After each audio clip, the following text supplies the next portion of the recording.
Bonjour YouTube, je suis Sébastien et la mission d'aujourd'hui c'est d'ajouter à ce local technique un régulateur de pH microdose, mais en fait c'est pas un microdose, c'est un Astralpool où Astralpool n'existe pas et c'est microdose. Voilà à quoi il ressemble. Donc ça c'est la pompe péristaltique, c'est elle qui injecte le pH, et ça c'est le boîtier de commande extrêmement basique. Qui est exactement le même que le modèle au-dessus qu'on trouve pour 100 € de plus, sauf qu'il y a un bouton on-off en dessous.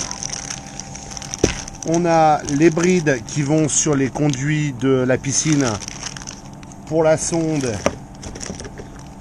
et pour l'injection. Il y en a deux, puisqu'on a un tuyau qui va injecter le liquide dans la plomberie, dans la tuyauterie, et un tuyau qui va brancher la sonde. Je vais vous poser. Hop. Donc la sonde, qui est le cœur de cette machine, c'est la sonde pH. Donc ça c'est la partie la plus importante. Vous voyez, il y a même une notice spéciale. Faites-y attention, perdez pas le produit, et ainsi de suite. Elle est emballée dans une solution qu'il faudra garder, le petit tube blanc en bas, et ne pas perdre, de façon à pouvoir la remettre dedans si vous la stockez en dehors de la piscine en hiver. Elle se branche avec un connecteur tout bête qu'on appelle BNC communément. C'est ça. À une époque, on avait le câble de la télé et internet parfois par ça. Maintenant, c'est fini. On a ceci qui est un filtre d'aspiration qui ira dans le bidon de pH au bout d'un des tuyaux. On a la petite platine de fixation extrêmement sommaire du boîtier. Et on a une solution de pH et l'embout qui va dans là-dedans, dans le raccord. Ce que je vois, c'est qu'aucun n'est vendu avec un bouchon, ce qui est vraiment débile.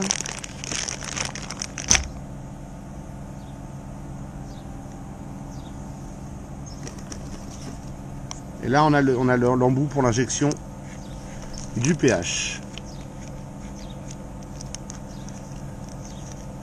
Donc le tuyau, ça on le met sur le tuyau, on emboîte le tuyau là-dessus, en le passant là-dedans. C'est plus facile quand il y a le tuyau dessus. Hop, ça vient se visser là, et ça vient se visser là-dedans. C'est tout un programme. Pourquoi je dis que c'est ahuri de ne pas fournir de bouchon pour ça? C'est qu'il faut calibrer la sonde, que théoriquement ce boîtier n'est alimenté que quand la pompe tourne, parce que sinon il va essayer de remplir de pH alors que la pompe est arrêtée, ce qui va produire un surplus de liquide pH- dans le système, ce qui n'est pas très malin. Alors en effet, théoriquement, quand la pompe est arrêtée, l'eau ne circule pas et elle est constante jusqu'à son prochain démarrage. Mais la règle, c'est que ça doit être allumé en même temps que la pompe et éteint quand la pompe ne tourne pas. Or, pour le calibrer, il faut qu'il soit allumé.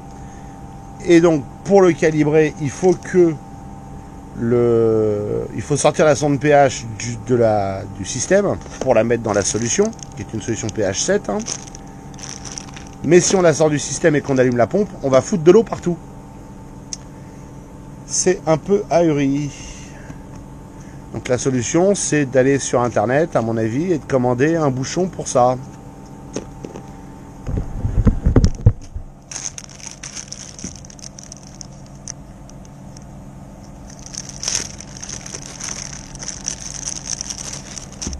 Tel que ça se présente, c'est juste un cylindre dans lequel passe la sonde, hein, avec un petit caoutchouc là, un petit plastique là qui fait l'étanchéité, et un joint en bas, et un joint torique. Et quand vous mettez ça et quand vous serrez avec la sonde, ça fait l'étanchéité. Mais quand vous enlevez la sonde, vous avez ce trou là dans votre plomberie.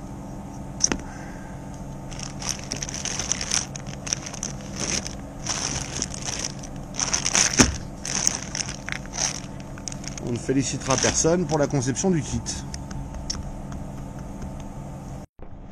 Pour finir l'analyse du kit avant la pause, on a la notice la plus sommaire de l'histoire. elle est carrément inacceptable au prix de ces machines, hein, soyons clairs. Et si vous achetez du Astral Pool plus cher, vous aurez exactement la même notice. Il y aura juste un carré en plus là qui vous parle de l'interrupteur s'il y en a un sur le modèle à 270 €. Celui-là vaut 189. Mais l'interrupteur sert à rien à part à couper le système si vous faites tourner, si vous voulez pas que ça régule le pH quand la pompe tourne. Donc vous avez le filtre de respiration, le branchement des tuyaux, comment raccorder les tuyaux à la pompe péristaltique. J'ai pas vu les raccords. Ah mais ils sont dessus. Et vous avez des notions générales et changer le tube péristaltique parce que ça change à intervalle. Et vous avez une petite vue éclatée qui n'est d'aucune aide, qui vous donne juste le nom des pièces. Et donc notre schéma de branchement, il est là. Ça c'est le câblage. Vous voyez, ça doit être sur un relais et ça s'allume en même temps que la pompe. C'est ça que ça dit. Hein. Et quelque part on a le branchement de la plomberie. Il est où?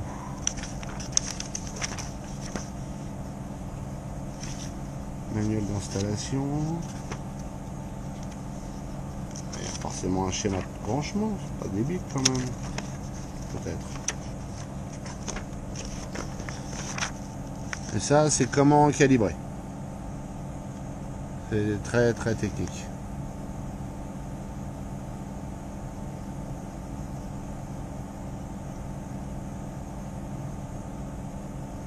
Et dans la notice de calibrage, ils disent rien de ça doit être allumé avec la pompe et ça va foutre de l'eau partout. Donc, je reviens pas, j'ai dû rater la page, c'est pas possible.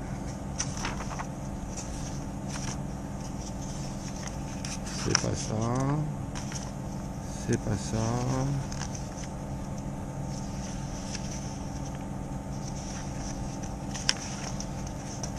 Ok.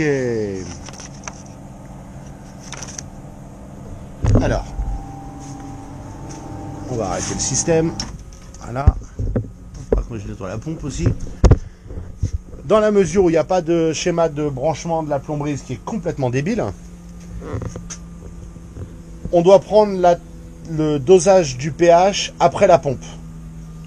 Après ou avant le filtre, c'est au choix. Je pourrais le prendre là si j'avais la place, mais j'ai pas la place puisque j'ai la prise de terre de la piscine. Ce qui est assez nécessaire si on met ces systèmes-là, sinon on peut avoir des interférences.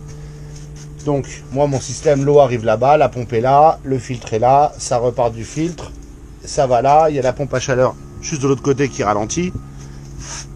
Le bypass de la pompe à chaleur.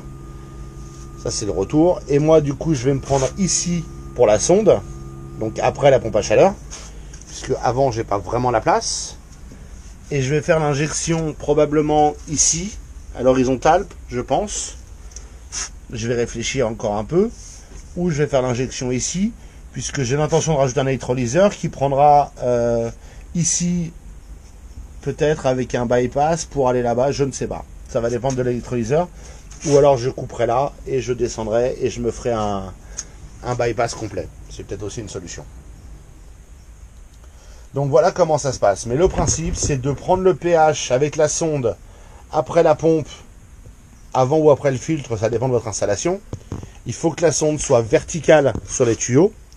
Donc le tuyau soit horizontal et vous la mettez dessus. Et il faut injecter un peu plus loin. Je crois que la norme c'est quelque chose comme 60 cm, mais je ne suis pas certain, peut-être 40.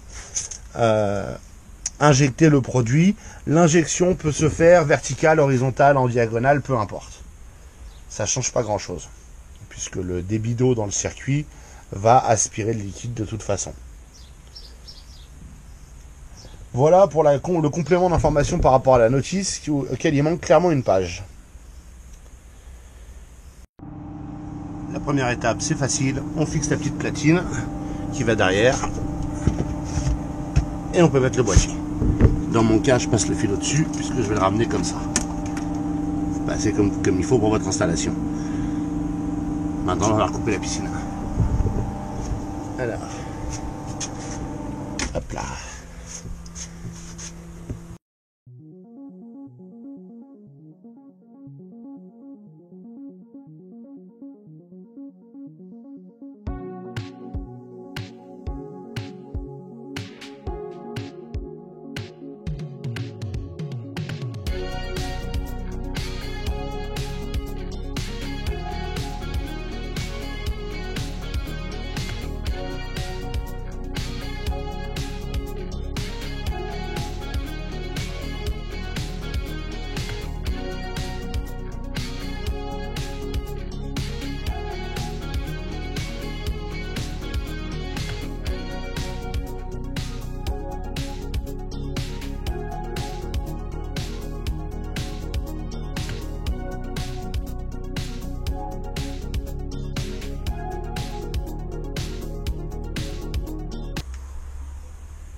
Bon, alors il faudra acheter ça. Hein. C'est un petit bouchon qui permet de fermer là.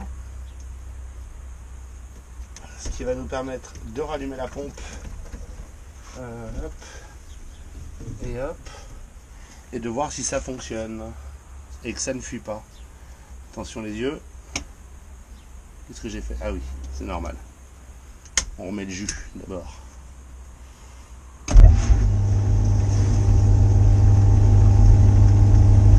Ah bonne nouvelle, c'est que ça fuit pas. Ah si, ça fuit. Hop là. Donc il faut plus de téflon. Et plus de téflon. Putain, c'est vraiment de la merde le système. Là, c'est sec. Donc ça devrait être bon. Et là aussi où j'ai mis le bouchon, la raison d'être du bouchon, c'est qu'il faut maintenant calibrer la sonde pH. Là, avec la batterie pack est tombée. Et qu'on ne peut pas calibrer la sonde pH sans la sortir de l'eau, mais qu'on ne peut pas la sortir de l'eau et allumer le système avec la pompe sans que ça pisse ici. Il pourrait fournir ce bouchon parce qu'il est nécessaire. C'est pas très vif. Étape suivante. Pour brancher la sonde, c'est facile. On cherche le petit trou et on tourne. Et voilà les. Complètement con. La sonde est livrée là-dedans. On le garde ça. C'est important. Voilà. Bon, il n'y a pas de bouchon, on peut mettre un scotch dessus. Hein. On garde cette petite solution. Ensuite,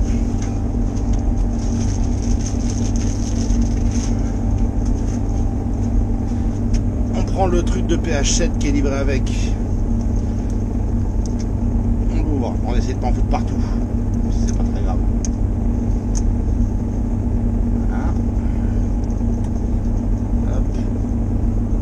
La sonde dans le pH.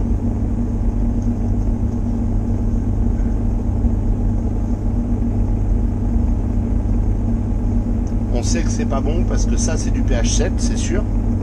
Et là-haut il affiche 6,8. Alors il n'est pas très loin, mais il n'y est pas. Pour calibrer un tout petit peu, c'est pas compliqué. On appuie sur calibrer pendant 3 secondes. Voilà. On le laisse faire et on attend que ça arrête de clignoter là-haut.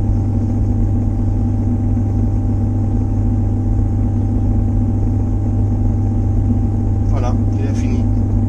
Donc maintenant on peut sortir la sonde. On va voir le pH changer normalement.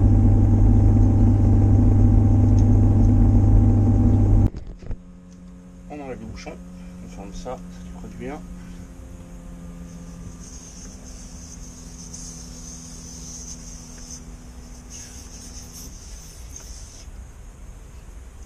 Voilà, on va chercher l'autre bouchon, intelligent de creuser.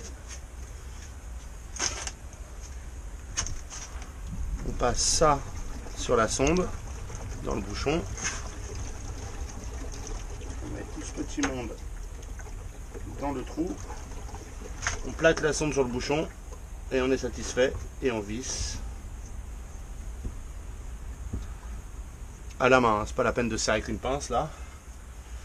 On route le fil idéalement mieux, mais ça on le fera ultérieurement. Et on peut maintenant rallumer le bordel. Et oui, le pH il s'allume. Il me trouve un pH de 11, 7,6. Il sait pas trop, il réfléchit. Il me dit 7,6, j'y crois pas.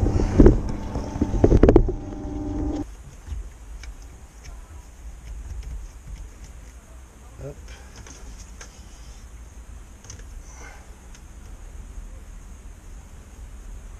Ça passe dans l'embout.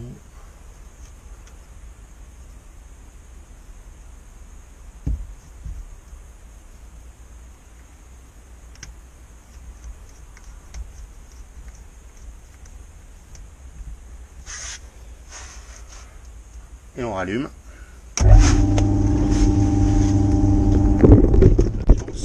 Ah merde.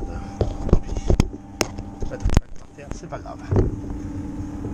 On peut voir qu'il trouve du pH, il n'est pas content.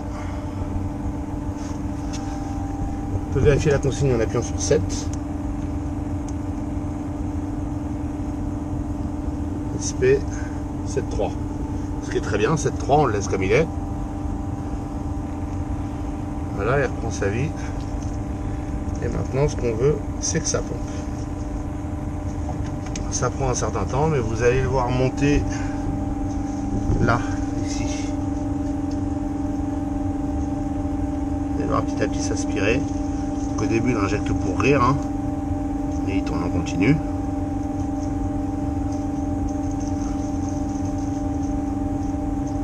À un moment ou à un autre, il fera une pause. Hein.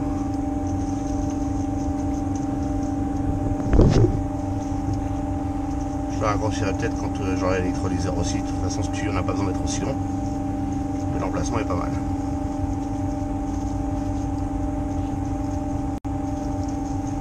Voilà, on y arrive progressivement.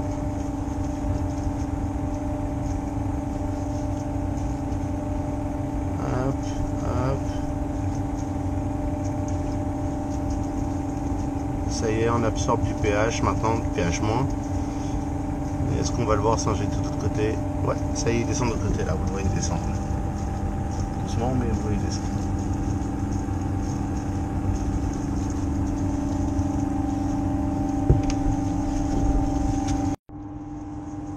Et le voici en fonctionnement. Et je vais couper la pompe pour vous en parler 2 minutes. Donc voilà ma plomberie à ce stade. Ça fait 2 mois que ça tourne, que le pH tourne. La sonde est donc ici. L'injection est maintenant en bas puisque j'ai rajouté un électrolyseur, vidéo différente. Et il fonctionne correctement. Le pH est souvent un peu bas. Je pense qu'il injecte trop à la fois, ce qui fait qu'il baisse un peu trop le pH. Il attend que ça remonte avec l'électrolyseur qui fait du chlore et on continue. En 2 mois, on a bouffé ça du bidon. 2 mois et 7 jours. Donc la consommation est raisonnable entre guillemets. Ça devrait aller mieux quand les températures arrêteront de faire du yo-yo comme elles l'ont fait cet été. Mais le fait est que ça fonctionne. Et on n'a pas eu à s'occuper de réguler le pH depuis 2 mois quand je l'ai posé. Vous pouvez voir qu'il y a un bac en dessous de l'injection parce que ça a fui un peu. Alors là ça a plus l'air de fuir, donc je vais pouvoir nettoyer et remonter. Mais le système d'injection n'est pas parfait, clairement. Mais j'ai pas trouvé mieux pour l'instant. Je cherche mieux. Si vous avez des conseils là-dessus, je suis preneur. Je vous remercie d'avoir suivi cette vidéo. J'espère qu'elle vous aura été utile et vous aura intéressé. Si c'est le cas, pensez à vous abonner et à la liker. Et puis si vous avez des questions, des remarques, les commentaires sont là pour ça.